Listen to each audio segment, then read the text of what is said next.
তো দিতে পারে না, অফারও করতে পারে না। আসসালামু আলাইকুম। এদেশের মানুষ 5 আগস্টের পরে সুশাসন চেয়েছিল, ভেবেছিল তারা যে লড়াই করেছে বুক চিতিয়ে তারপরে সুশাসন আসবে। কিন্তু আমরা যেটা পেয়েছি সেটা হলো হান্নান মাসুদদের মব শাসন। বাচ্চা বাচ্চা পোলা সচিবালয়, জেলা প্রশাসক, উপজেলা প্রশাসক এগুলোতে ঢুকে খবরদারি এবং মব তৈরি করা শুরু করলো। মব কোথায় কোথায় প্রভাব ফেলেনি আপনারা আমাকে দেখেন। স্কুলে, কলেজে প্রধান শিক্ষক, অধ্যক্ষ, প্রিন্সিপাল অথবা ব্যাংকের ম্যানেজার, ব্যাংকের এমডি অথবা বাজার কমিটি প্রত্যেকটি জায়গায় মব তৈরি করেছে। অনেকে বলবে দেশপ্রেম থেকে খারাপ মানুষকে সরায়ে ভালো মানুষ আনছে। আমাদের কাছে তথ্যগুলো আছে যে কাদেরকে সরিয়ে কাদেরকে এনেছে, এটা আমাদের কাছে তথ্য আছে। প্রত্যেকটা স্কুলে, কলেজে যেই প্রিন্সিপাল, প্রধান শিক্ষকদেরকে সরানো হয়েছে তার পিছনে রয়েছে ওই স্কুলেরই আরেকজন শিক্ষক, যে এই মব শাসনকে টাকা দিয়ে মব তৈরি করে ওই প্রধান শিক্ষক, ওই অধ্যক্ষকে এখানে সরিয়েছে। এরকম করতে গিয়ে বেশ কয়েকজন প্রধান শিক্ষক হার্ট অ্যাটাকও করেছে। তো এই হলো অবস্থা। ব্যাংকগুলোতে, বিভিন্ন কোম্পানিগুলোতে কি হলো, সেম একইভাবে মব তৈরি করা হলো। এরপরে ব্যাংকের এমডি সে মবের যারা বাবা, সেই বাবাদেরকে যোগাযোগ করে, এরপরে মবের বাবারা সিগন্যাল দেয়, ওইখান থেকে মব চলে যায়। আপনাদের কি মনে আছে উপদেষ্টা বশির যখন উপদেষ্টা হয় তখন তার বিরুদ্ধে লাঠি মিছিল করেছিল কিছু শ্রমিক? ওই শ্রমিকদেরকে আমি জিজ্ঞাসা করেছিলাম, আমার ভিডিও করা আছে, যে আপনারা কার বিরুদ্ধে মিছিল করছেন লাঠি হাতে? তো ওরা বশির সাহেবের নামটাও বলতে পারে না, বশির সাহেবের বিরুদ্ধে মিছিল করছে, বশির সাহেবকে মেনে নেবে না। তো এই হলো বহুবিধ মব। আজকে আপনাদেরকে আমার একটা আহ্বান, যে এই মব সবাই মিলে রুখে দিবেন আপনারা। এই মব শাসনকে রুখে দেওয়া আমাদের দায়িত্ব। প্রত্যেকটা জেলা প্রশাসকে এই সকল সমন্বয়ককে দেখলেই কানে গালে লাল করে দিবেন। উপজেলা প্রশাসক অফিসে এদেরকে দেখলে কানে গালে লাল করে দিবেন। এরা স্কুল কলেজে থাকবে, এখানে কি করে? এই মব থেকে আজকে কি হয়েছে জানেন? অনেকে ভাবতেছে যে প্রধান উপদেষ্টা পদত্যাগ করবে, বাস্তবে এটা কিন্তু না। প্রধান উপদেষ্টা অভিমান করছে কেন? উনি কিছু পরিকল্পনা করছিল, সেই পরিকল্পনাগুলো ভেস্তে গেছে, এই অভিমান করছে। তো এটা হলো একটা হলো অভিমান, পরিকল্পনা ভেস্তে যাওয়ার অভিমান। বেসিক্যালি আপনি দেখবেন এই ষড়যন্ত্র যখন চলছিল সেই সময়ে কোনো রাজনৈতিক দলের সাথে আর ওঠা বসা করে না, কারো সামনে আর আসে না, রাজনৈতিক দলগুলোকে আর দরবারে ডাকে না, মুখোমুখি আসতে লজ্জা পাচ্ছে। গতদিন এর আগে যে আমাদের মিটিং হয়েছিল প্রধান উপদেষ্টার সঙ্গে, আমরা প্রবাসীদের নিয়ে একটা সমস্যার কথা বলেছিলাম, ওইটা বলতে গিয়ে থামায় দেওয়া হয়েছিল। আর একজন বলেছিল যে দ্রব্যমূল্যের ঊর্ধ্বগতি বিষয়ে, তাকেও থামায় দেওয়া হয়েছিল। বলেছিল আজকের মিটিং কি সেই বাবদ? এইভাবে অর্থাৎ কোনো প্রশ্নের মুখোমুখি হতে চায় না।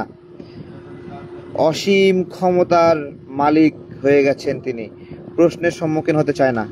আমার কাছে আরেকটা খবর রয়েছে যে উনি আসলে দুইটা সূত্র পেয়েছি, একটা মানব জমিনের সূত্র আর একটা হলো অন্য সূত্র। প্রথম সূত্রের কথা বললাম যে অভিমান করছে, তার পরিকল্পনা বাস্তবায়ন হচ্ছে না, এই অভিমান। দ্বিতীয় সূত্র হলো হাসনাত, নাহিদ ওদেরকে হুমকি দেওয়ার জন্য এই পদত্যাগের কথাটি বলেছেন। কিসের হুমকি? ওরা যদি সংশোধন না হয় তাহলে উনি পদত্যাগ করবেন, এই হুমকি। দেখেন, আমরা সবাই মিলে আন্দোলন করলেও উনি কিন্তু বলছে যে এই যে কিছু ছেলে পেলে তারাও ওনাকে বসাইছে। উনি কখনোই এদেশের সর্বজনীন রাজনৈতিক প্রতিনিধি হওয়ার চেষ্টা করেননি, কখনোই না। গণ অভ্যুত্থানে খুব সীমিত অবদান রাখা মাহফুজকে নিয়ে যে মাস্টার মাইন্ড বানিয়ে দিল। এটা যে কত বড় একটা ভালো কাজ করছে উনি, এটা উনি ভালো বলতে পারবেন, বাংলাদেশের জনগণ বলতে পারবে যে মাহফুজকে মাস্টার মাইন্ড বানানো কতটা ভালো কাজ করছে। এই যে গণ অভ্যুত্থানের একটা রেশারেশি সম্পর্ক, এই রেশারেশি সম্পর্কটা কেন? দেখেন, এই গণ অভ্যুত্থানে যারা সিভিয়ারলি ক্ষতিগ্রস্ত, কথা ছিল তারা ক্ষতিপূরণ পাবে। যেই জুলাই ফান্ড করা হলো 100 কোটি টাকা, এই 100 কোটি টাকা করতে গিয়ে যারা যারা টাকা পেয়েছে, আমাদের কাছে ইনফরমেশন আছে যে এগুলো নিতে ঘুষ দিতে হয়েছে। আবার এগুলো ছাত্রলীগকে দিছে, এগুলো যুবলীগকে দিছে। জুলাইয়ে যারা সন্ত্রাসের আচরণ করেছে তাদের হাতে জুলাইয়ের ফান্ড দিয়েছে। যখন খাওয়া শেষ হয়ে গেল জুলাই ফান্ড, তখন সার্জিস পদত্যাগ করলো, মুগ্ধ পদত্যাগ করলো। একটা মজার ঘটনা বলবো আজকের এই লাইভটা পুরোটাই তথ্যবহুল হবে। এক একটা সূত্র দেব, এক একটা তথ্য তৈরি হবে। 96 কোটি 20 লাখের মতো একটা ফান্ড খরচ হয়ে গেছে, বা খরচ দেখাইছে মুগ্ধ এবং সার্জিসরা, খরচ দেখাইছে। এরপরে যেই ওদের কাছে টাকা চাইতে গেছে, ক্ষতিপূরণ চাইতে গেছে, চিকিৎসা টাকা চাইতে গেছে, বলছে আমাদের কাছে কোনো টাকা নাই। আচ্ছা, এই যে 96 কোটি সামথিং টাকা খরচ হলো, বাকি 4-5 কোটি টাকা, 4 কোটি টাকা রয়ে গেল। এই টাকা থাকা অবস্থায় কেন বললো আমাদের কাছে আর ফান্ড নাই? এই কথার জবাব বাংলাদেশের নাগরিকদের কাছে আছে? আপনি বলেন তো, 96 কোটি টাকা ব্যয় হয়েছে, 4 কোটি টাকা হাতে আছে, এই অবস্থায় যে কেউ গেলেই বলতেছে ফান্ড হাতে নাই। এইটা না বলার কারণ কি? কোনো কারণ খুঁজে পান?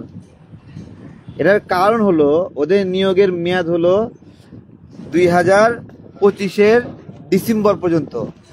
এই 4 কোটি টাকার মতো ফান্ড ওরা ওদের বেতন হিসেবে জমা রাখছে। এই বুঝছেন না আপনারা?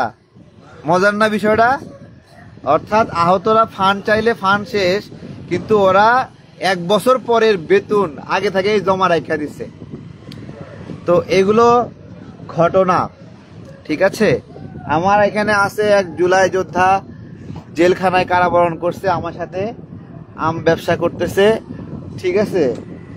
সে কয়েকবার গ্রেপ্তার হয়েছে, খুবই নিপীড়িত হয়েছে। আচ্ছা, তুমি কোনো জুলাই ফান্ড থেকে টাকা পাইছো? কোনো টাকা পাই নাই, ঠিক আছে? টাকা তো দূরের কথা, ওর মামলাও এখনো দাওয়া তো দেয়নি কোনোদিন। আচ্ছা, জিজ্ঞাসা করছে। ও কিন্তু টিভি সেন্টার ভাঙচুরের দ্বিতীয় আসামি, আমি হলো 1 নাম্বার আসামি, ও দ্বিতীয় আসামি। আমাদেরকে অনেকগুলো মামলায় জড়াইছিল।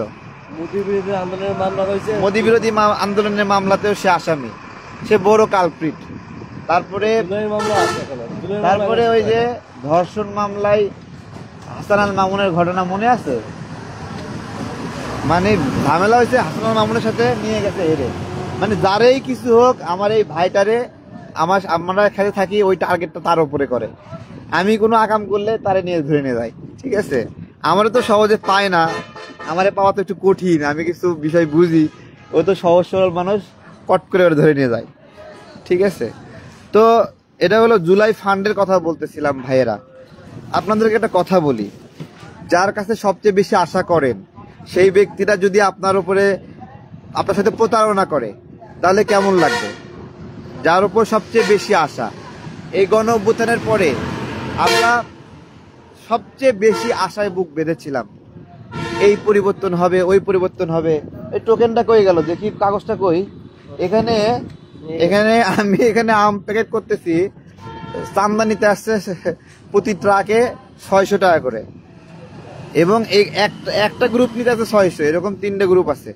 গতকালকে আমরা হিসাব করছিলাম 1500 টাকার মতো হয়, তাহলে 3টে গ্রুপ হলে এখন 1800 টাকার মতো হচ্ছে। 3 গ্রুপ, বাংলাদেশের 3 শক্তিশালী কোন কোন গ্রুপ আছে আপনারা চিন্তা করেন।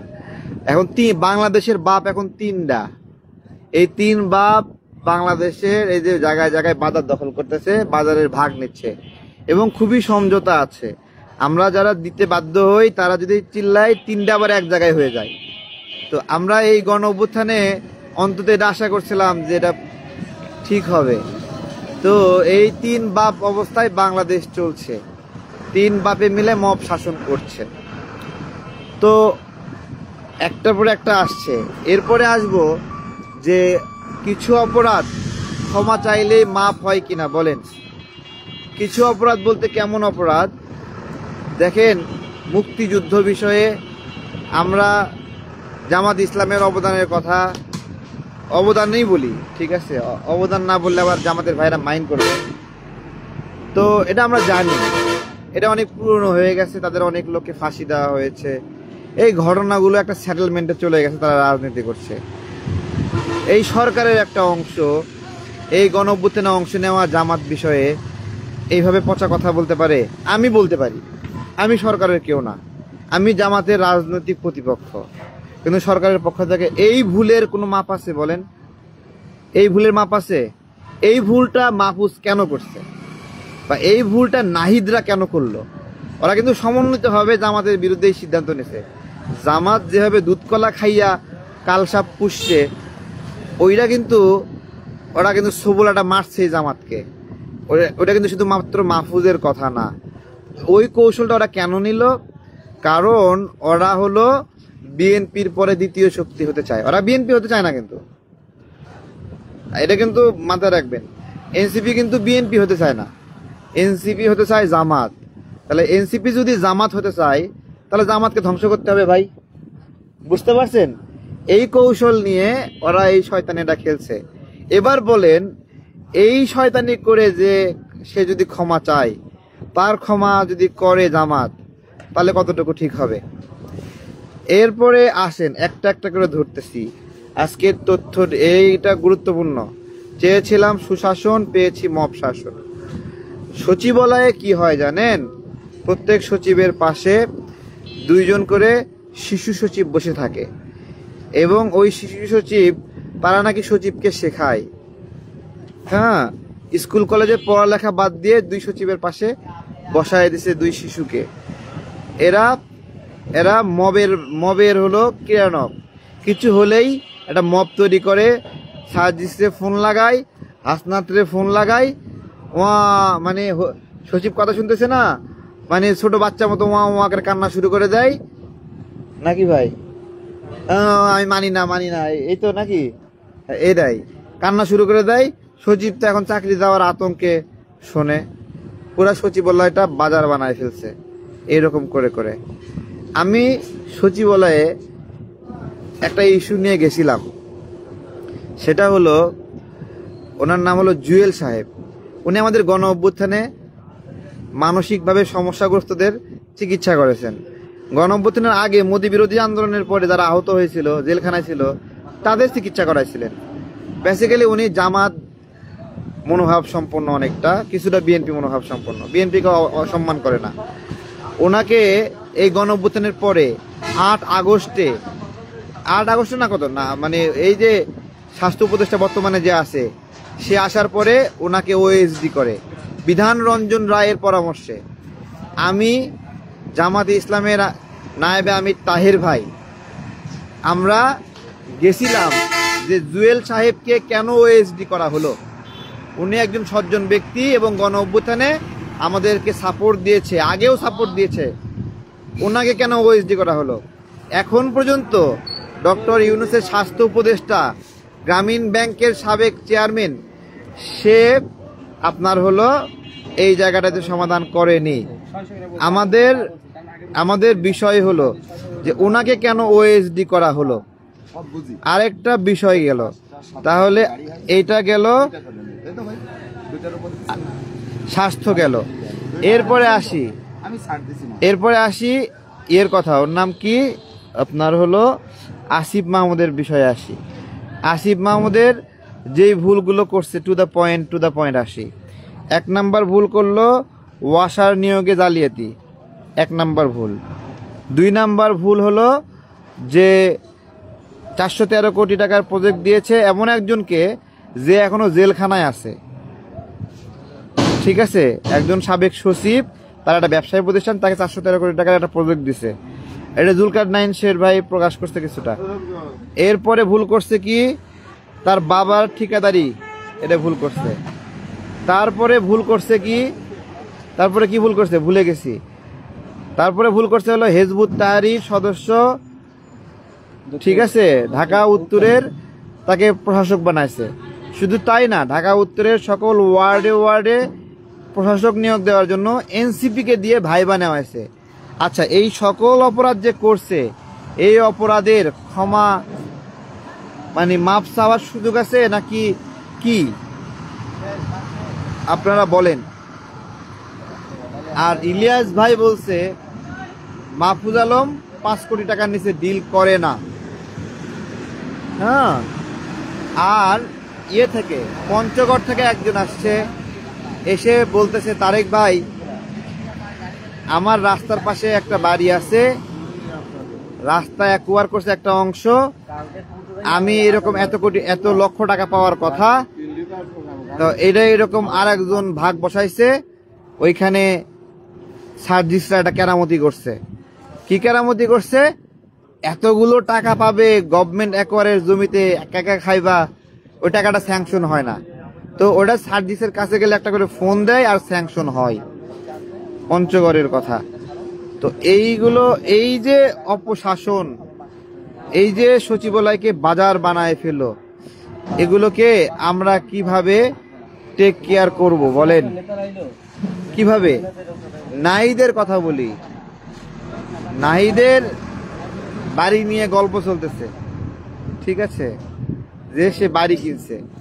তো একটা লোক উপদেষ্টা হয়েছে, একটা বাড়ি কিনবে না? এই তো খুবই ভালো বিষয়, সে বাড়ি কিনছে। এখন না থাক, এটা নিয়ে আমরা তদন্ত করতেছি, এটা আরো পরে বলি, দলিল টলিলগুলো নিয়ে আমরা বের করি, তারপরে বলবো। কিন্তু নাহিদের যে বিষয়গুলো প্রকাশ পাইছে, ওয়াসার নিয়োগে জালিয়াতি,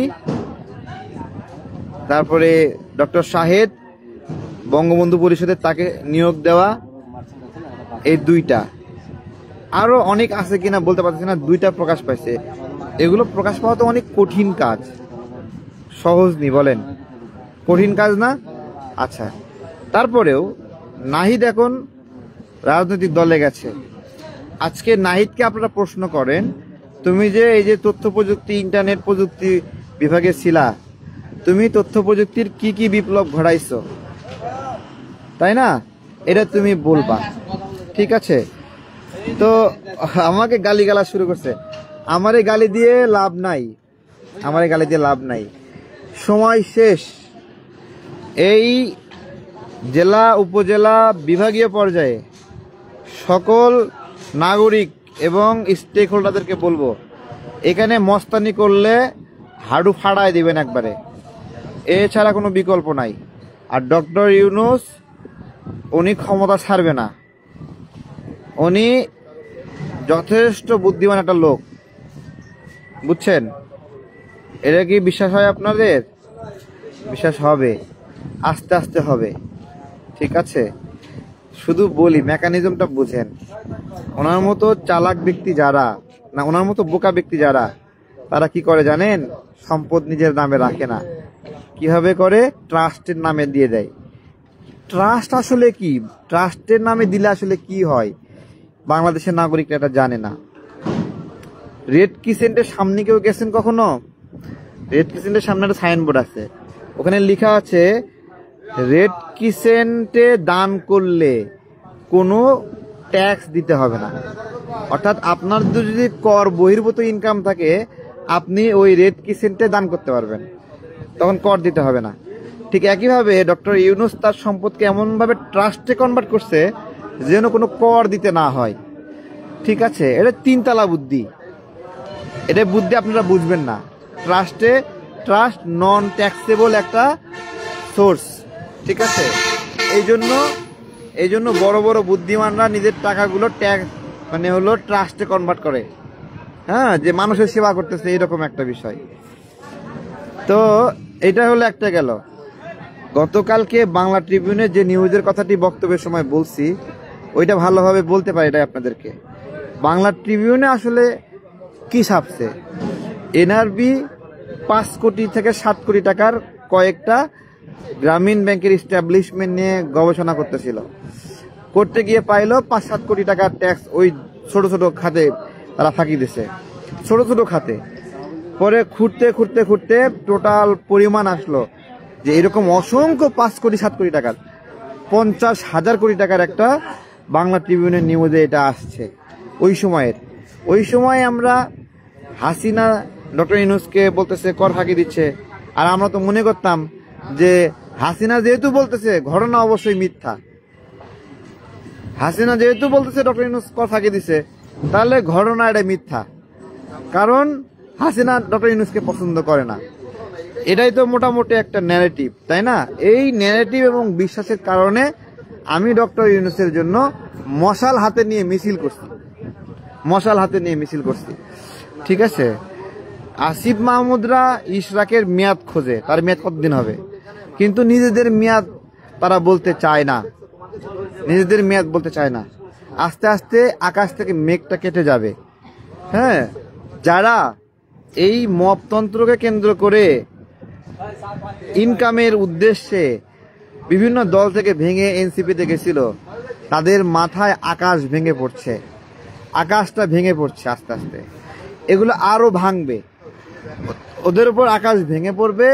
আর আমরা যারা সত্যিকার অর্থেই গণতন্ত্রের জন্য লড়াই করেছি, দেশের জন্য ভাবছি, কষ্ট করছি, জেল খাটলাম, কষ্ট তো করছি নাকি, কিছু তো আঘাত পাইছি, ব্যবসা বাণিজ্য তো ধ্বংস হয়েছে, তাই না?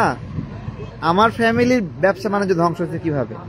আমার বাবা ব্যবসাটা দাঁড় করাতেই পারে নাই, শেষ পর্যন্ত ব্যবসা সব বেচে দিয়া ঠান্ডা।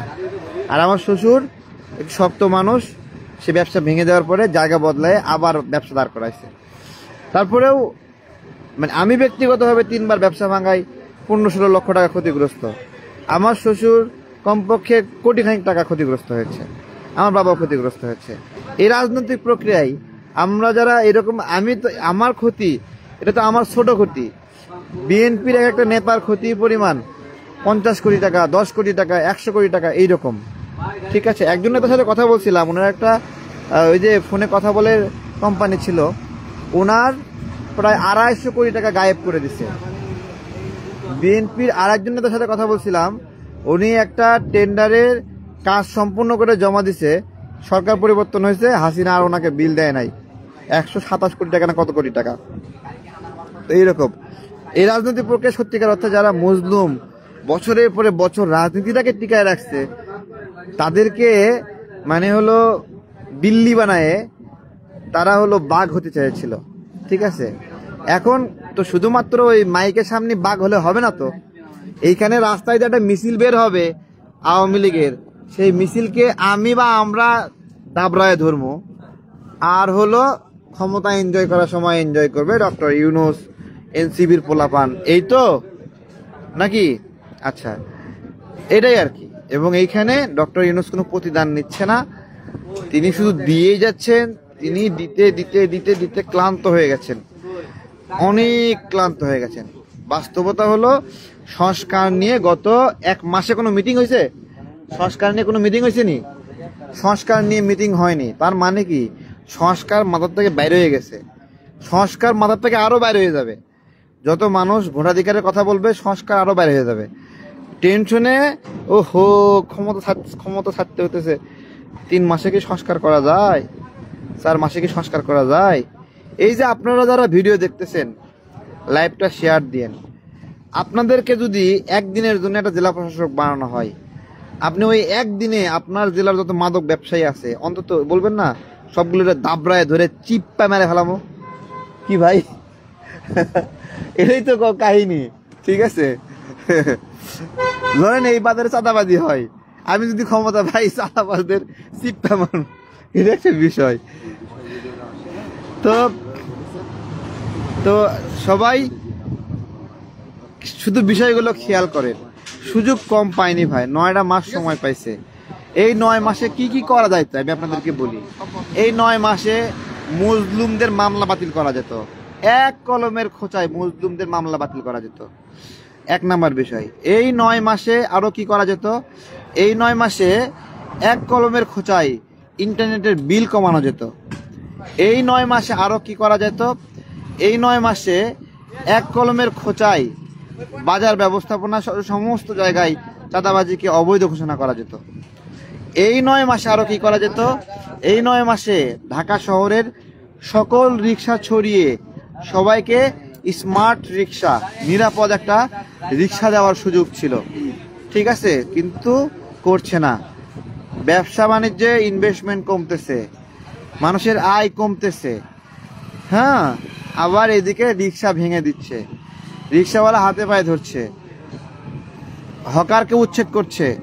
মানুষ বেক্সিমকো গ্রুপ জ্বালা উপরাও নষ্ট হয়ে যাওয়াতে 40,000 মানুষ চাকরি হারাইছে, গাজী গ্রুপে 12,000 মানুষ চাকরি হারাইছে। এরকম বিভিন্ন কোম্পানি প্রায় এই সময়ে মানে 5 থেকে 7 লক্ষ মানুষ বেকার হয়েছে। সেই বেকারত্বগুলো জীবিত করার কোনো উদ্যোগ ব্যবস্থাপনা নেওয়া হয় নাই নেওয়া হবে কিভাবে? আপনি অন্য একটা তালে আছেন, আপনার তালটা অন্যদিকে। আপনি যদি চাইতেন গার্মেন্টসটা ঠিক করবেন, আপনি পারতেন। এই বাংলাদেশে কতগুলো অবৈধ নাগরিক আছে ভারতের, আপনি এক প্রজ্ঞাপনে সব ভারতের নাগরিকের টেনশন শুরু করতে পারতেন, যে অবৈধ যেগুলো সব বেরো যেত, এক প্রজ্ঞাপনে টেনশন শুরু হয়ে যেত। ঠিক আছে, আপনি সেটাও করতে পারতেন। করতে চাইলে মানে ধরেন আমি যদি হই এই বাংলাদেশে অসংখ্য ইন্ডিয়ান মোবাইল ঢুকছে, চোরাই মোবাইল ঢুকছে। ঠিক আছে, এগুলো দোকানে দোকানে বিক্রি করতেছে। আমার বাংলাদেশে স্যামসাং এর কোম্পানি আছে, শাওমির কোম্পানি আছে, OnePlus-এর ফ্যাক্টরি আছে, রেডমি, ভিভো, রিয়েলমি। আমি এক কলমের খোঁচায় এই সমস্ত ইন্ডিয়ান মোবাইল বিক্রি বন্ধ করে দিতাম। দরকার নাই, আমার দেশে উৎপাদিত হয়। এগুলো চাইলে না করা যায়, একটা প্রায়োরিটি লিস্ট ধরলে করা যায়। এটা কি নাইদের তাল ছিল? এগুলো নাইদের তাল ছিল কোন দপ্তরে কি নিয়োগ বাণিজ্য করবে, ধান্দামি করবে, এগুলো। আসিফের কি এগুলো তাল ছিল না। যেমন আসিফকে আমি ধরাই দিলাম, রানা প্লাজা দুর্ঘটনায় প্রধানমন্ত্রীর তহবিলে 108 কোটি টাকা ছিল, ওটা দিতে হবে। তো হ্যাঁ, প্রমাণপত্র সত্র সব দিলাম। যে সংসদে মতিয়া চৌধুরী বক্তব্য দিছিল যে প্রধানমন্ত্রীর ফান্ডে 129 কোটি টাকা মানে হলো রয়েছে, এর মধ্যে 21 কোটি টাকা একটা বক্তব্যে কবির বিনা আনোয়ার সে বলল যে 21 কোটি টাকা রানা প্লাজার ক্ষতিগ্রস্তের জন্য ব্যয় হয়েছে। আমি তথ্য প্রমাণ দিয়ে তাদেরকে দিলাম এই ফান্ডটা এখনো সরকারের তহবিলে আছে, এটা দিতে হবে। তখন আসিফ মাহমুদ ছিল ওই কর্মসংস্থান মন্ত্রণালয়, শ্রম কর্মসংস্থান মন্ত্রণালয়ের উপদেষ্টা। সব ধরাই দিলাম। 4টা মিটিং 5টা মিটিং সেট হলো রানা প্লাজার সাথে, আমিও 2টা মিটিংয়ে ছিলাম। ওমা, ওইটুকু কাজ সে করতে পারলো না যে রানা প্লাজার শ্রমিকদের জন্য বরাদ্দকৃত টাকা সরকারের ফান্ডে আছে, এটা বার করে দিবে, এইটুকু কাজ তারা করতে পারে নাই। তো এটা কিন্তু করা যাইতো। এই অর্থমন্ত্রী এইদিকে আসো, এই শ্রমমন্ত্রী আসো, তাই তো আসো, এরপরে আইসা এটা সমন্বয় করে টাকাটা দিয়ে দাও, দিতে পারতো, দেয়নি। এগুলো এই দেশের জন্য সত্যিকার অর্থে মায়া করলে অনেক কিছু করা যাইতো, অনেক কিছু। বিএমইটি লাইসেন্স পাচ্ছে না প্রবাসীরা, বিএমইটি লাইসেন্স পাচ্ছে না। আমি ওখানে গেছি, উপদেষ্টারা সাথে সাথে বলছে কি জানেন, যে এই তারে খালি ঝামেলা করে, বুঝছেন। আমি প্রবাসীদের নিয়ে যাই ওখানে, আমিও কম বেশি মব তৈরির সাথে জড়িত। প্রবাসীদেরকে নিয়ে প্রবাসী কল্যাণ ও কর্মসংস্থান মন্ত্রণালয়ে গেছিলাম। ওখানে গিয়া ওই কি করলাম, যে চিল্লাচিল্লি শুরু করলাম যে এরা বিএমইটি লাইসেন্স পায় না কেন। আমি, আরিফ বিল্লা ভাই, সাধনা মহালাপু, আমাদের আমজনতা দলের 15-20 জন, আর প্রবাসীরা হলো 80-90 জন। আমরা গিয়ে ওখানে ঘিরায় ধরলাম। তো ওইখানে এই 1 ঘন্টার মধ্যে সিদ্ধান্ত নিল যে বিএমইটি কার্ড দেব। সাথে একটা খোঁচা কিন্তু মারছে, এই তারে খালি ঝামেলা করে। ঠিক আছে, তো আমরা যে ক্যাসালগুলো করি এগুলো, যেমন পানির দাম কমানোর নিয়ে একটা ক্যাসাল করলাম, সফল হয়নি, সফল হমু আস্তে আস্তে। এগুলো চাইলে না আস্তে আস্তে অনেক কিছু করা যায় ভাই, করে নাই সারাক্ষণ ধান্দা পিকি করতে টিয়ে আসবো, কই টাকা রাখবো, সুইজারল্যান্ডে লাগবো না কই লাগবো, এগুলো করলে আল্লাহর অভিশাপ নামবে না কেন বলেন? অভিশাপটা নামবে না কেন, তাই না? তো সবাই ভালো থাকেন। আমার কষ্ট নিয়ে অনেকের কষ্ট হচ্ছে, ঠিক আছে? আমার কষ্ট নিয়ে অনেকের কষ্ট হচ্ছে, ঠিক আছে? এগুলো জ্বলাপড়া করো না, এগুলো জ্বলাপড়া করে লাভ নাই। আক্তার আহমেদ নামে একজন কল দিচ্ছে, আজকে আক্তারের গল্প শোনাবো। আক্তারের গল্প শুনবেন? এনসিপির সদস্য সচিব আক্তার, শুনলে কিন্তু মাথা গরম হয়ে যাবে। দরবেশ লাগে না? আধিপত্য বিবাদের বিরুদ্ধে লড়াকু সৈনিক আক্তার, এরকম লাগে না? কেমন লাগে না? আধ্যাত্মিক নেতা লাগে না? গল্প শোনেন, ভাল লাগবে। আমাদের জুলাই গণ অভ্যুত্থানে ছাত্র অধিকার পরিষদ, মানে আমাদের অংশ ছাত্র অধিকার পরিষদ, নূরের অংশ না, রাশিদের অংশ না, আমাদের ছাত্র অধিকার পরিষদ অংশের একজন সহযোদ্ধা মাথায় কোপ খাইয়া মগজ বের হয়ে যায়। তো তার মা তারে লইয়া দৌড়াদৌড়ি করলো, আমার ছেলে মরে গেল, গালি গালাজ করতেছে ভিডিওর মধ্যে লাইভে এসে, ঠিক আছে? এবার কেড়ে নিয়ে ভর্তি করলো, সেখান থেকে বললো যে চায়না যেতে হবে, সেখানে চায়না নিয়ে গেল, সেখান থেকে তার মায়ের টাকা ছিল নিয়ে গেছে, সেখান থেকে নিয়ে যাবে হলো সিঙ্গাপুরে, নিয়ে যায় ট্রিটমেন্ট করে কোনো মতে বাঁচার মতো অবস্থা হইল। তারপরে দেশে আসলো এবং ওনাকে ওই আমাদের নারী নেত্রী, উনি ওই আমাদের সংগঠনের নারী নেত্রী, সেই নারী নেত্রী আপনার হলো সে নিজেও যুবলীগ আওয়ামী লীগের দ্বারা হামলার শিকার হলো গণ অভ্যুত্থানে, এবং তাকে বাঁচাতে যায় তার ছেলে এই চাপাতির কোপটা খাইয়ে মরার মতো অবস্থা হলো, ঠিক আছে? এখন গণ অভ্যুত্থানের পরে বিভিন্ন দিকে পিপি নিয়োগ হচ্ছে, জজ নিয়োগ হচ্ছে। তা আমাদের সেই বোন আমাদের কাছে আবদার করছে, তারেক ভাই অনেকে তো অনেক জায়গায় নিয়োগ হচ্ছে, ঠিক আছে, আমার পিপি হওয়ার খুব শখ, ঠিক আছে? আমি বললাম আপা আমরা তো পিপি নিয়োগ দেয় কিভাবে জানি না, ঠিক আছে? তো বলতেছে এটা আসিফ নজরুল স্যারের হাতে আছে। তো আমি তো আসিফ নজরুল স্যারের সারাক্ষণ গালিগালাজ করি, আসিফ নজরুল স্যার কি আমার কথা শুনবে, পিপি নিয়োগ দেবে? তো এখন আমাদের বোন আবদার করছে, এখন কি করা যায়, টেনশনে পড়ে গেছি। দল করি, দলের মধ্যে নির্যাতিত আহত আবদার করছে মজলুম। তো আমরা এই বাফার হওয়ার জন্য দুঃখিত, এটা অনেক মজার ঘটনা। তো দলের পক্ষ থেকে আমাদেরকে বলা হলো এই দল করে লাভ কি, ঠিক আছে, আমাদের জন্য কিছু করতে পারে না। আমরা বাধ্য হয়ে একটা চিঠি লিখলাম দলের পক্ষ থেকে যে আমাদের এই রাজনৈতিক পরিমণ্ডলে অনেকে অনেক কিছু সুপারিশ করছে, আমাদের একজন ক্ষতিগ্রস্ত নেত্রী আছে, তাকে এই ধরনের সম্মানিত করা যাবে কিনা। তো আসিফ নজরুল স্যার বললেন ঠিক আছে, এটা আমি দেখতেছি, ঠিক আছে। এমনিতে আসিফ নজরুল স্যার কিন্তু আমি কিন্তু মুখোমুখি হই না, স্যার অনেক গালিগালাজ করছিলাম। তো একবার ওই সাবির হোসেন চৌধুরী জামিন দেওয়া নিয়ে আমি অনেক কথা বলছিলাম, তারপরে স্যারের সামনে যাইতে আমার শরম লাগে, এত গালি দিচ্ছি স্যারের সামনে আমি যাবো কেমনি, বুঝছেন? তো গেছি, তারপরে আচ্ছা ঠিক আছে দেখবনি বাবা দেখবনি, তোমরা এত আমাকে গালি দাও, আমাকে তো তুমি নেমেই ফেলবা, এইরকম একটা অবস্থা স্যার বলতেছে, ঠিক আছে। আমি স্যারকে অনেক ভালোবাসি, সম্মান করি, ওই সময় ওইভাবে গালিগালাজ করা উচিত হয়নি বলে আমি মনে করি। স্যার যদি দেখেন সরি বলছি, ওই ভাষায় বলা ঠিক হয়নি। আচ্ছা, তো স্যারের কাছে স্যার বললো ঠিক আছে দেখবনি। তো ওই দিন ওই আপার সাথে আরেকজন মহিলা আসছিল, সেই মহিলা তার মেয়ে আবার সমন্বয়ক, বুঝছেন, তার জেলার সমন্বয়ক। সেই মহিলা আবার পিপি হতে চায় না, সে আপা হবে পিপি আর সে হবে এ পিপি আসছে। তো রাস্তাঘাট চিনে গেল আসিফ নজরুল স্যারের এখানে। এখন ওই মহিলা আক্তারের কাছে গেছে তার মেয়েকে নিয়ে, মেয়ে তো সমন্বয়ক, আক্তারকে বলছে যে পিপি করবে। এখন সেখানে ডিল হয়েছে 50 লাখ টাকার, ভালো করে বোঝেন, 50 লাখ টাকায় সেই পিপি হবে। অথচ সে এ পিপি হওয়ার জন্য আমাদের ওই নেত্রী যে যাকে আমরা পিপি বানাতে চাই তাকে নিয়ে সেখানে গেছে, ঠিক আছে। তো আমরা তো জানি না কিছু, আমরা তো চিঠি একটা দিছি সংগঠনের পক্ষ থেকে, আমাদের একজন ক্ষতিগ্রস্ত বোন আছে, তাকে যদি সম্মানিত করা যায় আপনারা সম্মানিত করতে পারেন। জুলাই গণ অভ্যুত্থানে খুবই ক্ষতিগ্রস্ত একজন মানুষ, মাথায় মগজ বের হয়ে গেছে, আর কিভাবে ক্ষতিগ্রস্ত হবে, পুরা জেলা নেতৃত্ব সে দিছে। তো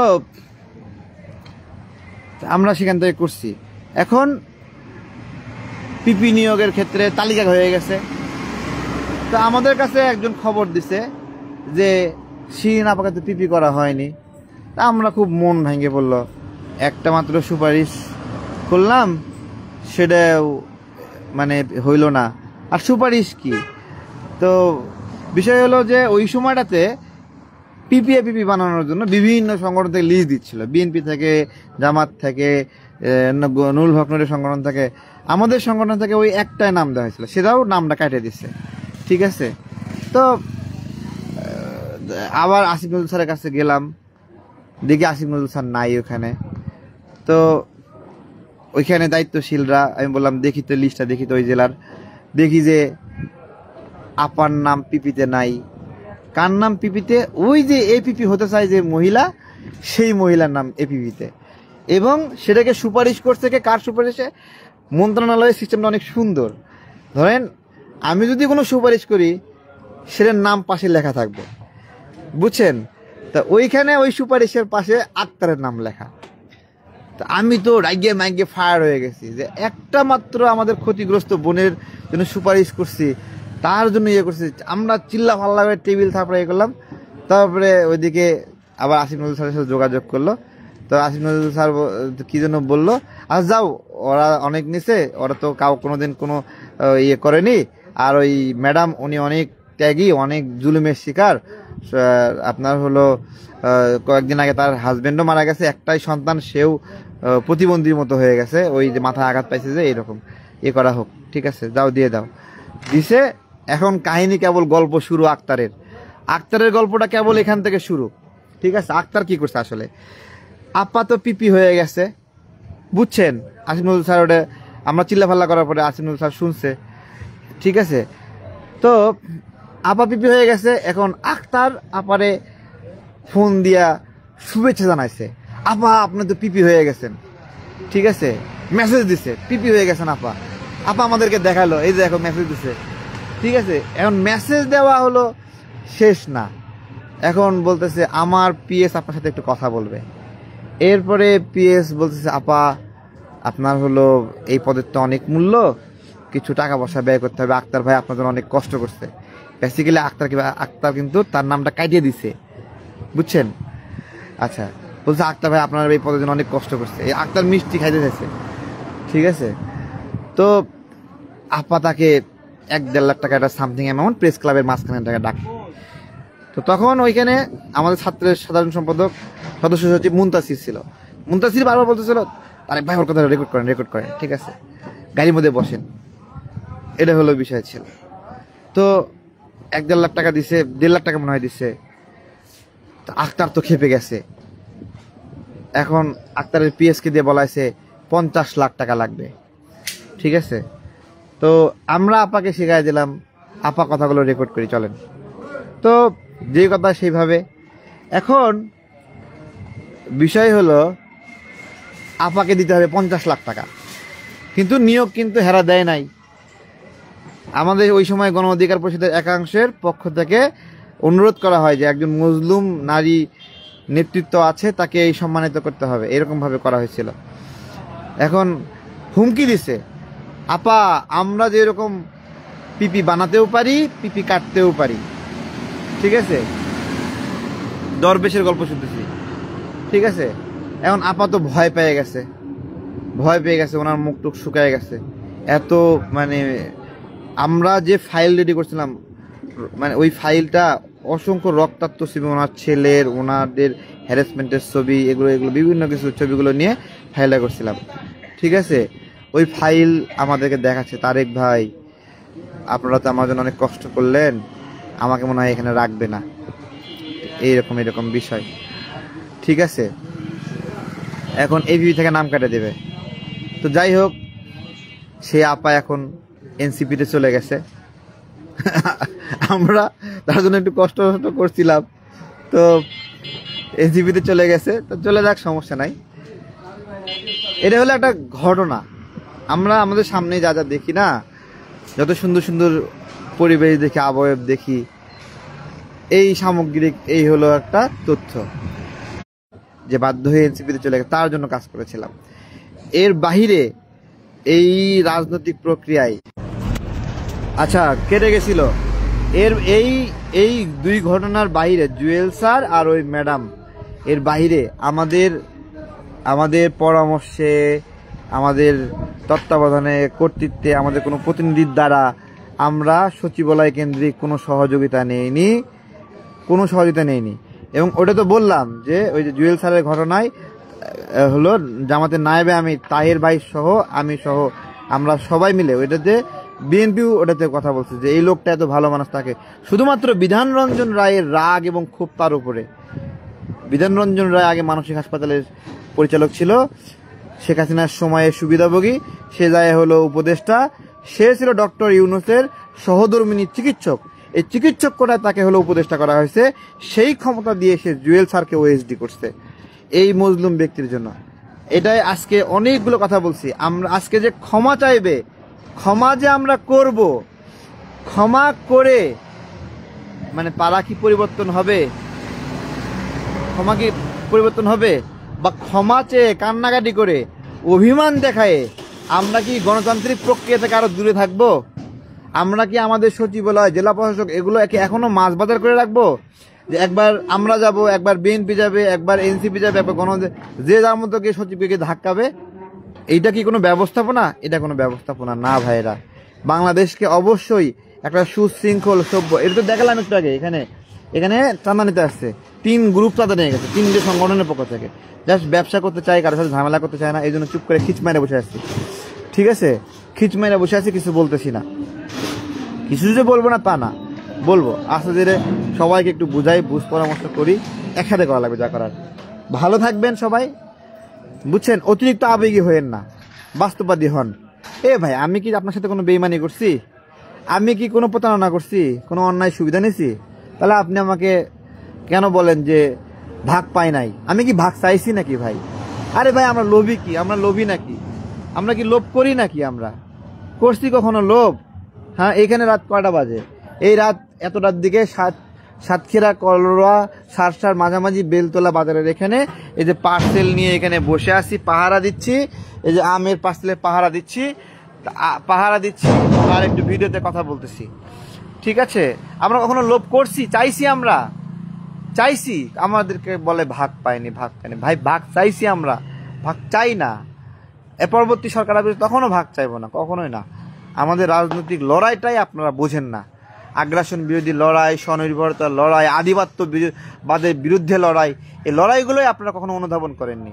শুধু ভারতের নাম বললে সবাই মনে করে ভারতের বিরুদ্ধে বলে সে দেশপ্রেমিক। এই একটা ভারতকে ট্যাবু কইরা মানে অনেকে অনেক জনপ্রিয় হওয়ার চেষ্টা করেছে। আমি বলি আমার এখানে জিও পলিটিক্সে ভারত একটা ফ্যাক্টর। ভারত আগ্রাসন করে, কিন্তু ভারত কার শক্তি নিয়ে আগ্রাসন করে ওইটা আমাকে বিবেচনা করতে হবে।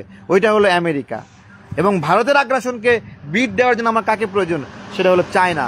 এই ভৌগোলিক যোগ বিয়োগ আমি অনেক ছোটবেলা থেকে বুঝি, এই দেশের মানুষ বোঝে, কিন্তু দালালরা বোঝে না।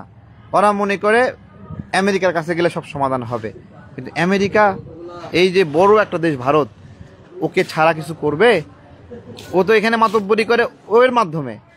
এটা তো চুক্তি ওদের, লিজ। বাংলাদেশকে, আশেপাশের দেশকে ওরা ভারতের চোখ দিয়ে দেখবে।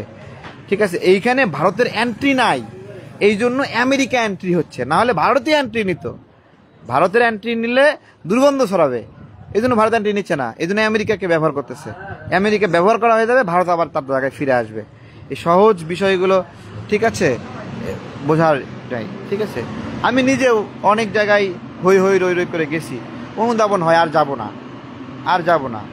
ঠিক আছে, বুঝি এগুলা, অযথা দরকার নাই। কোনো আওয়ামী লীগ নেতাকে পাইলেও আমি সেখানে গিয়ে মব তৈরি করবো না। আওয়ামী লীগ নেতাকে পাইলে ওর উপর গিয়ে আমি হামলা করবো না। আমার দ্বারা এটা করা সম্ভব না, আমি আর করবো না। ঠিক আছে, এই গণ অভ্যুত্থানে আমি নিজে 5টা মামলার আসামি। আপনারা কে কয়টা মামলার আসামি? দেখা কে কয়টা মামলার আসামি।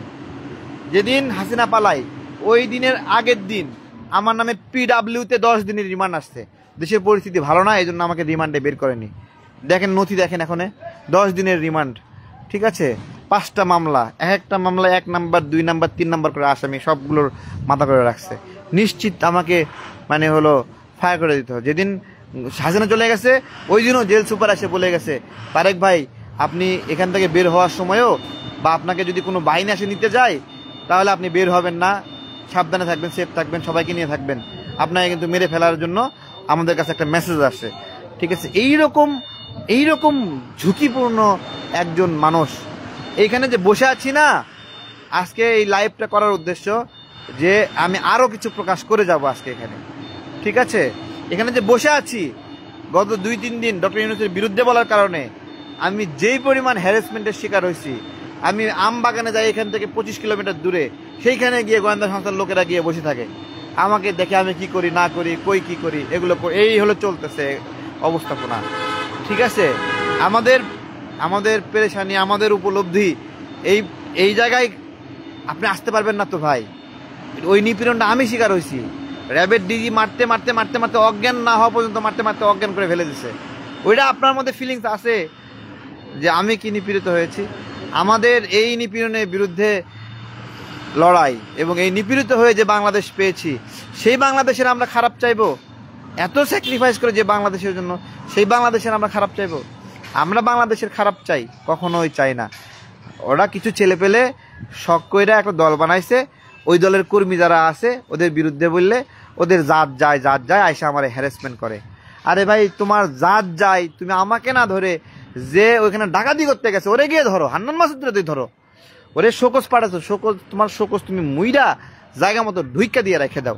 হান্নান মাসুদের শোকজ দিয়ে রাখছে, ওই শোকজ দিয়ে কি হবে? ও তো আর ডাকাত একটা, বলছিলাম ডাকাত দলের সর্দার। ও এগুলো মপ তৈরি করে করে করে এগুলো শয়তান এগুলো করে। ওরে আওয়ামী লীগ ওর সঙ্গে দেখলেই আওয়ামী লীগকে 2 চটকান, ওকে 4 চটকান দিবেন আপনারা, ঠিক আছে? চটকান দিয়ে আমার নাম দিয়ে দিবেন, তারেক ভাই বলছে। এগুলো ছাড়া এখানে সমাধান হবে না কোনো জায়গায় না। আমাদের বলছে যে আওয়ামী লীগ নিষিদ্ধ, আওয়ামী লীগ নিষিদ্ধ। আমি দৃঢ়ভাবে আওয়ামী লীগ নিষিদ্ধের কথা বলি নাই। আমি বলছি কি যে আওয়ামী লীগকে আওয়ামী লীগের মতো রাখতে হবে এবং আওয়ামী লীগের মতো করে থাকবে, অপরাধ করছে অপরাধী হিসেবে থাকবে। যখন ওকে আপনি বিলুপ্ত করলেন তখন আপনি আওয়ামী লীগের বিচার করতে পারবেন না। নাই যে দল, সে দলে বিচার করবেন কিভাবে বলেন? বিচার করতে পারবেন? তার চেয়ে ওদেরকে দলগতভাবে রাখা দরকার ছিল। ওরা যেন কোনো দলে যুক্ত না হয়, বিএনপিতে যুক্ত না হয়, জামাতে যুক্ত না হয়, এনসিপিতে যুক্ত না হয়, ঠিক আছে? এখন প্রতিযোগিতা লাগছে কে কার চেয়ে বেশি আওয়ামী লীগকে নিতে চাই। আমি শুধু এইটাই চাই না যে ওরা কোনো দলে গিয়ে ঢুকুক, এটা আমি শুধু চাই নাই, ঠিক আছে? তো এই আর কি সামগ্রিক কথাবার্তা। ভালো থাকবেন। আমাদের লড়াই শেষ হয়নি, ঠিক আছে? এবং আমাদেরকে গণমাধ্যম নিষেধাজ্ঞা আছে আমাদের উপরে, ঠিক আছে? আমাদের উপরে নিষেধাজ্ঞা আছে। যত গুরুত্বপূর্ণ কথা বলি, যত চমকপ্রদ কথা বলি, আপনারা যত মুগ্ধ হন আমার কথায়, গণমাধ্যম আমার প্রতি আকৃষ্ট হবে না। আকৃষ্ট হয় না কেন এটা আপনারা বুঝবেন। এটা ইন্টেনশনালি যত ভারতপূর্ণ বক্তব্য দেয়, যত তথ্যবহুল বক্তব্য দেয়, ইউটিউবে আমার চ্যানেলে ভাইরাল হয়ে যাচ্ছে, ফেসবুকে ভাইরাল হয়ে যাচ্ছে, কিন্তু গণমাধ্যম এটা পিক করবে না। কেন করবে না এটা আপনারা বুঝবেন, আরও বুঝবেন, সময় লাগবে, ধীরে ধীরে। ভালো থাকবেন।